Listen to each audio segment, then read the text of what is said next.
Nung nawala yung pork barrel, lalong lumaki ngayon, di ba? O, tapos, hindi tayo magkaintindihan ngayon eh. O, bakit pag grupo nila ang naglagay, insertion yon. Pag grupo nyo, amendment yon. Di ba? So, sabi ko nga, nung bata ako, tinanong ko sa yaya ko, Yaya, bakit pagka nagkakasakit ako, sabi mo, hika? Bakit sa mga kaklase ko sa high school, asthma daw? O, sabi nung yaya ko, kasi mayaman yung mga kaklase mo. Pag mahirap, hika yan.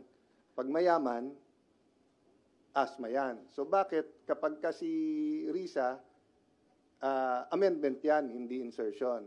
O, pag iba, insertion yan. So how can we have a national dialogue kung ganon, di ba? But as far as feasibility and constitutionality, nasa Constitution yon.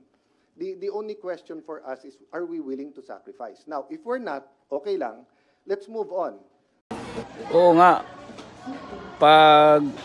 Pagkaalyado ng Marcos, amendments. Pero pag hindi kaalyado ng Marcos, insertion.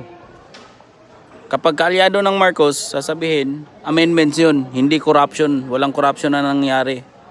Pero pag hindi kaalyado ng Marcos, lalo na yung mga pro Duterte, insertion ang tawag. At sasabihin, corruption.